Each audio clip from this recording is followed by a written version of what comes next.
You know, what happens when a family deal just goes completely off the rails?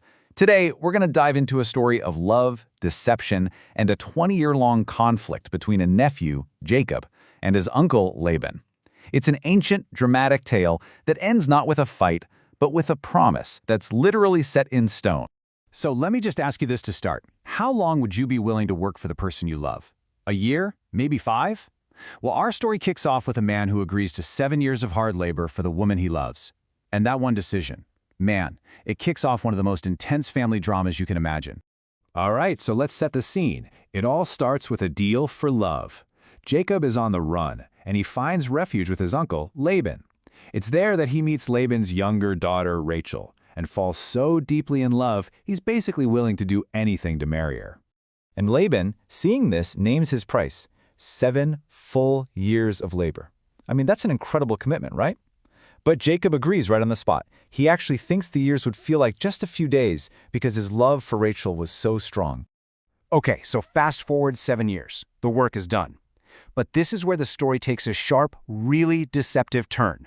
This is where the deal gets twisted and the price for love is suddenly and shockingly doubled. But on his wedding night, he gets completely duped. Laban pulls this local custom card that the older daughter has to marry first to trick him. So instead of Rachel, Jacob is married to her older sister, Leah.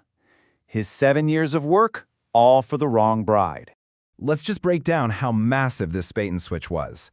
The deal on the table was 7 years of work for Rachel. Simple. But the reality? It was 7 years for Leah, plus a brand new bargain. You want Rachel? That'll be another 7 years of labor. His servitude was doubled to 14 years, just like that. In this part, this is just a testament to Jacob's resolve. I mean, despite being completely and utterly deceived, he doesn't walk away.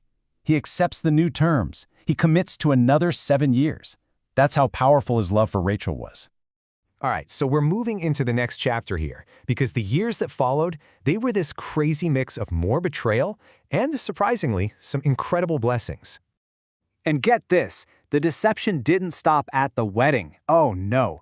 Over the years that followed, Laban changed Jacob's wages 10 different times, constantly trying to cheat him out of what he was owed. 10 times.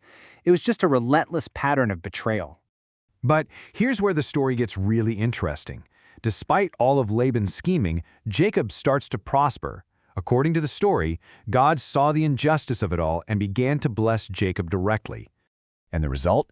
It was absolutely astonishing. Jacob's family grew, his flocks of animals multiplied, and his wealth just exploded until it completely dwarfed his uncle's.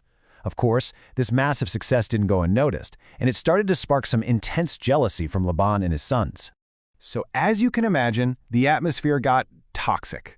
Jacob looks around and realizes he and his family just aren't safe anymore. This leads to what is basically a great escape. So Jacob makes a plan. He gathers his family, everything he's earned over 20 long years, and then, in secret, without a single word to Laban, he just leaves. Well, when Laban finds out, he is absolutely furious. I mean, from his point of view, Jacob just ran off with his daughters and a huge amount of property. So he gathers his men and he gives chase, riding hard for days to catch up. So you can feel it, right? A violent showdown seems inevitable. But then, the night before he catches up to Jacob, Laban has this dream. And in it, God gives him a very direct, very simple command: do not harm Jacob. And so because of that dream, when these two men finally come face to face, the climax isn't a battle. It's something much, much more permanent, a promise made in stone. With that dream fresh in his mind, Laban manages to hold back his rage. And after a super tense confrontation, they both kind of realize this cycle of conflict just has to end. They agree to make a covenant, a formal promise to stop the hostility for good. So, to make this promise real, something they can literally see, they build a monument. They just pile up a bunch of stones and they call it Mizpah, which in Hebrew means heap of witness. This pile of rocks was going to be a silent, permanent witness to the oath they were about to make. Basically, this was their peace treaty. That pile of stones, it's now a permanent border. They swear an oath: I won't cross it to hurt you, and you won't cross it to hurt me. They were effectively agreeing to stay out of each other's lives for good. And just like that, it was over. 20 years of drama. Laban says goodbye to his daughters and his grandchildren. He then turns back, and Jacob continues on his way. They separated peacefully, and after all that, they never saw each other again. So this whole thing leaves us with a really fascinating question to chew on. Think about it. Jacob himself had a history of being a trickster, right? So was this whole ordeal with Laban just karma? Sort of a taste of his own medicine?